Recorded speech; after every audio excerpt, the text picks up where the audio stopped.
Long before pyramids pierced the skies and pharaohs claimed divinity, there was only the Nile, a god in the form of a river. Its pulse carried life across endless sands, teaching men where to build, sow, and pray. The Nile did not just flow, it ruled. From this sacred water rose a man named Menes, the first unifier. Before him, Egypt was divided upper and lower, red crown and white crown, two lands, always at war.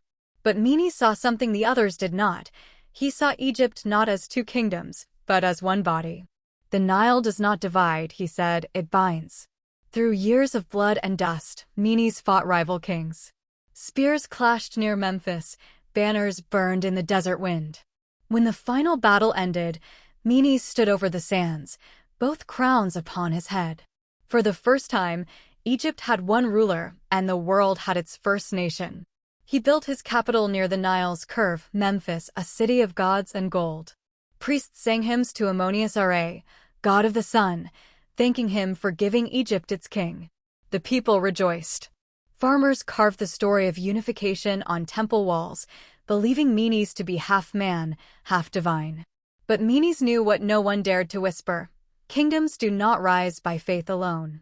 They rise by control. He created a code of tribute, grain for protection, loyalty for peace. The first bureaucracy was born, and so was Egypt's idea of eternity. The temples grew taller. Priests studied the stars. The concept of Ma'at, order, truth, balance, became law. Menes declared, as long as Ma'at stands, Egypt shall never fall. Yet, even as Egypt bloomed, the seeds of pride took root. The divine kings began to see themselves as gods. Power became sacred, and those who questioned it vanished into the desert. In the end, Menes died as all mortals do, not in battle, but in silence.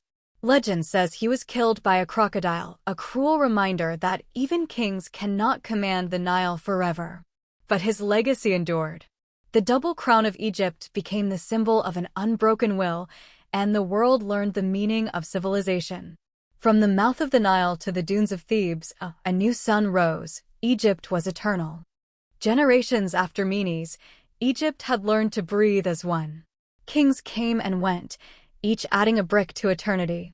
But one name outlived them all: Imhotep, the man who touched the sky. He was no pharaoh. He was a commoner, a thinker, architect, and priest whose mind shaped stone into immortality. When King Djoser of the Third Dynasty asked for a tomb that would last till the end of time, Imhotep looked at the desert and saw the impossible. He imagined a staircase to heaven, not carved into a mountain, but built by men. Thus rose the Step Pyramid of Saqqara, Egypt's first pyramid and humanity's first monument to eternity. The workers toiled for years under the burning sun. Stone by stone, layer by layer, the monument climbed toward the sky. When it was done, the people gasped. Never before had mankind dared such a thing. The pyramid stood as if the gods themselves had shaped it. Imhotep's genius went beyond architecture. He was the father of medicine, writing, and science. His temple schools taught balance between man and nature, between Ka soul and Ba spirit. He believed that knowledge itself was divine. The priests of Ammonius watched him closely. He builds like a god, they whispered, and men begin to worship him. For the first time, a mortal's name was spoken beside that of Pharaoh. Power began to shift from kings to knowledge, from the sword to the mind. In the courts of Memphis, jealousy grew. Djoser loved his architect like a brother, but fear crept into his heart. If Imhotep can build a stairway to heaven, he thought, perhaps he will climb it himself. When Imhotep vanished one night, some said to the gods, others to exile. Egypt fell silent. Djoser mourned, and yet the pyramid stood, taller than grief. It was then that Egypt discovered its second truth. If a man can build something eternal, then death is not the end. The idea of the afterlife, of judgment and rebirth, took root. From this seed, the temples of Giza and the great tombs of Thebes would later rise. 1,000 years later, Imhotep was worshipped as a god of wisdom. His statues stood beside those of kings, his scrolls guarded in golden chests. The architect had become immortal, not through blood, but through creation. And as the wind whistled through the corridors of Saqqara, The stones whispered his name. Imhotep, the man who built eternity. Time flowed like the Nile, slow, unending, and full of secrets. Centuries after Imhotep's genius, Egypt entered her golden age. The pyramids of Giza rose like stairways to the sun, the temples of Karnak echoed with hymns, and pharaohs became gods walking upon the earth. Among them stood Pharaoh Khufu, builder of the Great Pyramid, the largest structure mankind had ever dared to raise. Its shadow fell upon the desert like a mountain of light. It was said that Khufu's soul would climb its invisible steps to join Ra, the sun god, in his eternal journey across the sky. But power breeds hunger. The priests of Ammonius grew richer than kings, their temples heavy with gold. Farmers bowed not only to Pharaoh but to the priests who spoke for the gods. The heart of Egypt, once one people, one vision, began to split again. In Thebes, a wise woman named Nefru, the high priestess of Ma'at, warned Pharaoh that Egypt's soul was tilting. "Balance is sacred," she said. "When kings forget the people, the gods turn their faces away." Khufu dismissed her words with a cold smile. "Let the gods watch," he said. "They will see me become one of them." And so he ordered more workers, more stone, more blood. Thousands of men labored under the sun's slaves, peasants, dreamers, each hoping that the gods would reward their suffering. The pyramids grew, but the people's faith shrank. Still, the age glittered. Artists carved stories in gold, astronomers mapped the stars, and poets sang of eternity. The Nile, loyal as ever, flooded and fed the land, reminding everyone that Egypt was still the gift of the gods. Yet a whisper began to spread through the streets. How long will stone last if the heart of the people crumbles? When Khufu died, his tomb was sealed with treasure and silence. But years later, thieves broke through the walls of his pyramid, stealing not gold, but faith. Egypt learned its third truth: nothing built by pride endures forever. The priests tried to restore order. They declared the pharaohs divine once again, their words written in flame upon the temple walls. Pharaoh is the living Horus, the eternal ruler. And for a while, Egypt believed it. But the gods were already watching and waiting for balance to be restored. The sun blazed over Egypt's greatest age of empire. Pharaoh Ramses II, known as Ramses the Great, ruled with a hand of gold and a heart of iron. To his people, he was the chosen of Ra, the conqueror of Hittites, the builder of temples that touched the heavens. Under Ramses, Egypt became an empire of glory. His armies marched beyond the Sinai into lands of stone and storm. At Kadesh, his chariots clashed with the Hittite warriors, a battle so fierce the earth trembled. The air burned with dust and fear. Ramses stood atop his chariot, his armor reflecting the fire of the sun. Arrows rained like locusts, horses screamed, and the Nile's sons fought to the death. When his army began to falter, Ramses did not retreat. He lifted his spear and roared, "I am Ramses, beloved of Ra. The sun itself fights beside me." His courage turned the tide. The Egyptians rallied, driving the enemy back until both sides stood drenched in blood, neither victorious, yet neither broken. Later, Ramses called it a triumph and carved his glory on temple walls for eternity. Back in Egypt, his architects built Abu Simbel, twin temples carved into the cliffs, facing the rising sun.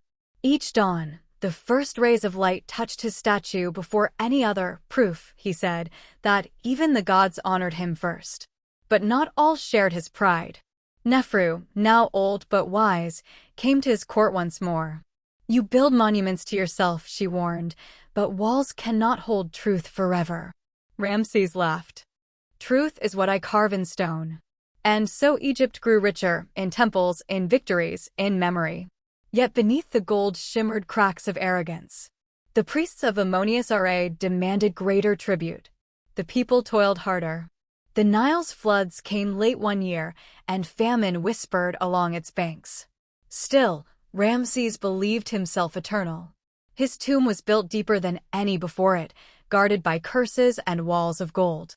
But centuries later, when his mummy was found, his lips were open as if still trying to command the living.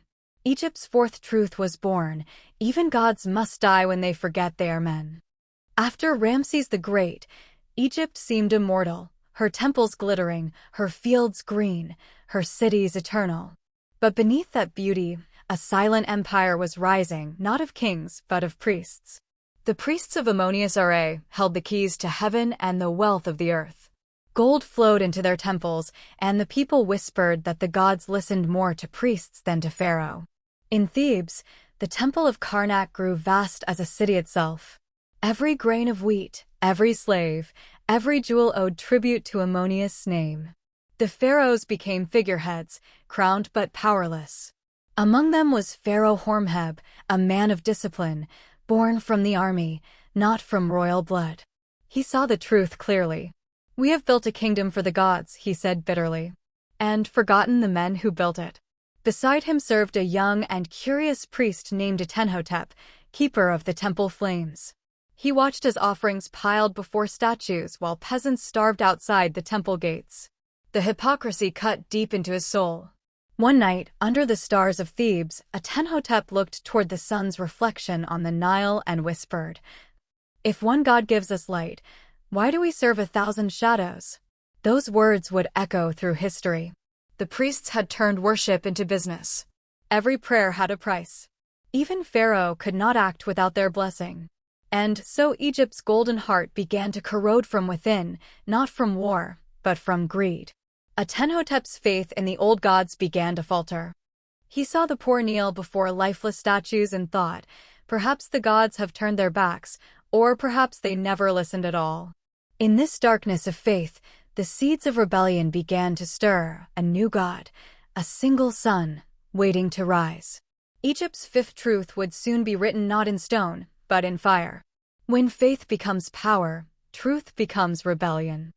From the ashes of doubt rose one of history's most daring rulers, Pharaoh Akhenaten, once known as Amenhotep. When he ascended the throne, Egypt expected another puppet of the temple. But instead, Akhenaten did the unthinkable. He declared that all gods but one were false. The sun, he proclaimed, standing before his court, is the face of the true god, Aten, the giver of all life. The priests were horrified. Centuries of power trembled in that moment. Akhenaten closed the temples of Ammonius, melted their gold, and built a new city, Akhetaten, the horizon of the sun. There, under the open sky, he built no statues, no idols. Worship was simple, sunlight on the skin, truth in the heart. His queen, Nefertiti, stood beside him, radiant as the morning star.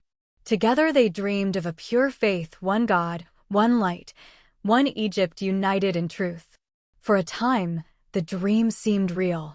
The people sang hymns to the sun, the court danced beneath golden rays.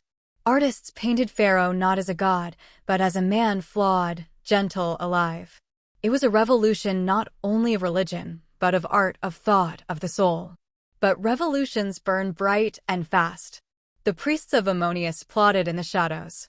They whispered that Egypt's old gods were angry, that the Nile's low floods were punishment for Pharaoh's blasphemy. The people began to fear. The sun burns too long, they said, and the harvest dies. Nefertiti tried to hold the dream together, but betrayal ran deep.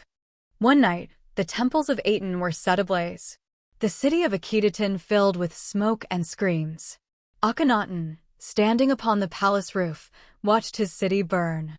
"I gave them light," he whispered, "and they choose darkness." When he died, his name was erased from every monument. The priests returned to power, rebuilding their temples and gods. The experiment was buried, but not forgotten. Years later, a boy named Tutankhamun, son of Akhenaten, would restore the old faith, but the question remained in Egypt's heart forever: was Akhenaten mad, or was he the only one who ever saw the truth? Egypt's sixth truth was carved by fire. Those who challenge the gods become legends or ghosts. Time, once Egypt's ally, had turned against her. The pyramids that once touched the sky were now crumbling in silence, half buried by sand. The temples still echoed with hymns, but the voices were tired, empty of faith, full of fear. Pharaohs came and went, their reigns shorter, their power weaker. The priests had reclaimed control, and the once great balance of Ma'at, truth, order, harmony began to fade. The Nile no longer flooded as before. Crops failed, people starved, and rebellions flickered like torches in the dark. The once golden land was being eaten by its own shadow. In this age of decline rose Pharaoh Psamtik, a ruler who tried to restore what had been lost. He called for unity, reopened the old schools, and ordered the temples repaired. But his own generals were divided, and the priests of Ammonius whispered that the gods no longer favored Egypt. Beyond the deserts, new powers were rising, the Assyrians from the east, and soon, the Persians, hungering for empire. Egypt's borders, once defended by valor and sand, began to crumble. One night, Psamtik climbed to the roof of his palace in Memphis and gazed upon the stars. "Once we ruled by the will of the gods," he said to his scribe, Khalid, "now we beg the gods to remember us." Khalid answered softly, "Perhaps they do remember, but they have turned away." The words struck like an omen. Within years, Egypt fell to the Persians. The sacred temples were looted, and the priests bowed to foreign kings. The double crown of Upper and Lower Egypt, the symbol Menes had forged, was taken, not by war, but by weakness. For the first time in over 2,000 years, Egypt was ruled by strangers. Still, the people endured. The Nile continued to flow, and the statues of their ancestors watched in silence. Egypt's greatness had not vanished, it had merely gone to sleep. Her seventh truth was carved in sorrow. Civilizations do not fall in a day, they fade when faith turns to memory. Egypt, once the teacher of nations, had become their prize. First the Persians, then the Greeks, and finally the Romans would each claim her throne. Yet through it all, the Nile still flowed slow, ancient, defiant. When Alexander the Great marched into Egypt in 332 BCE, the people welcomed him not as a conqueror, but as a liberator. The priests crowned him pharaoh, calling him son of Ammonius. Alexander knelt in the temple of Siwa Oasis, where the oracle declared, "You are the child of the god." He smiled, perhaps believing it, perhaps not. But he knew Egypt's secret. Whoever ruled her needed not only swords, but myths. After Alexander's death, his general Ptolemy took the crown. The Greeks built Alexandria, a city of marble and learning, where Greek and Egyptian worlds merged. There, the Library of Alexandria rose, a monument not of stone, but of knowledge. Within its halls were scrolls from every land, every age, the wisdom of humanity under one roof. Scholars, poets, and astronomers walked its marble corridors. Among them was Hypatia, a philosopher who said, "Empires fall, but knowledge is the only true kingdom." But Egypt's soul was changing. The old gods faded from memory, the language of the priests was forgotten by the young. Temples turned to dust, and pyramids became monuments for tourists even in ancient times. Then came the Romans, and with them, a man named Lucius, an envoy of Caesar. He stood in the great hall of Alexandria and wrote in his diary, "The Egyptians bow no longer to their pharaohs, but to their past. Their gods are silent, their tombs plundered, their spirit dreaming still of golden ages." The Nile sighed beneath Roman banners, its waters carrying both memory and mourning. Egypt's eighth truth was written by conquerors. When knowledge is forgotten and pride becomes history, even gods become dust. The wind from the Nile carried whispers of an ending. The year was 51 BCE, and the throne of Egypt, once the seat of gods, now belonged to a woman whose name would echo through eternity, Cleopatra VII. Born of the Greek Ptolemaic dynasty, Cleopatra was the last to speak the old Egyptian tongue, the last to call herself daughter of Ra. Her beauty was legend, but her true weapon was her mind, sharp as obsidian, fluent in 9 languages, and filled with the fire of her ancestors. When she rose to power, Egypt was a shadow of itself, surrounded by Roman legions, divided by politics, ruled by debts. But Cleopatra dreamed of restoration. She looked to the Nile and whispered, "My ancestors built empires. I will build survival." Her brother Ptolemy XIII, jealous and easily swayed by Roman gold, plotted against her. Cleopatra fled into exile, only to return in a spectacle that would change history. Under the moonlight, a rolled-up carpet was carried through the palace of Alexandria and placed before Julius Caesar, the most powerful man in Rome. When the carpet unfurled, out stepped Cleopatra, radiant, defiant, and smiling. She knelt before him and said, "Egypt has no king, but it still has a queen." Caesar was captivated. Together they restored her to the throne, and for a brief moment, Egypt breathed again. The two stood upon the balcony of the palace as torches lit the city below. "Rome rules the world," Caesar said. "But you," he added, "rule men's hearts." Their son, Caesarion, was hailed as the Son of God, echoing the divine pharaohs of old. It seemed as if Egypt's glory might yet return. But fate is a serpent, always coiled in the shadows. When Caesar was murdered in Rome, Cleopatra's dream shattered once again. Then came Mark Antony, Caesar's loyal general, fierce, noble, and doomed. He and Cleopatra were drawn to each other like flame and oil. Together, they sought to defy Rome itself. Their love became legend, not gentle, but wild, defiant, and immortal. They waged war against Octavian, the man who would become Caesar Augustus. At Actium, their fleets clashed beneath a burning sky. The sea turned red and destiny turned cold. Defeated, Antony fell upon his sword, dying in Cleopatra's arms. "Do not mourn me," he whispered. "You are Egypt, and I your shadow." Cleopatra, left alone in her ruined palace, chose her own ending. Draped in gold, she held the asp, the sacred serpent of Egypt, to her breast. As its venom coursed through her veins, she smiled faintly and whispered, "I will not bow to Rome." And with her final breath, 3,000 years of divine kingship died. Egypt's ninth truth was written in her name. When love and pride burned together, empires turned to ash. The death of Cleopatra was not only the death of a queen, it was the death of a world. When she died, the gods of Egypt fell silent.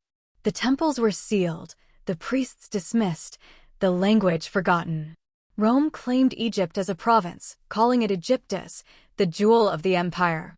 Roman legions marched through the ruins of Thebes and Memphis, their armor gleaming beneath the same sun that once blessed the pharaohs.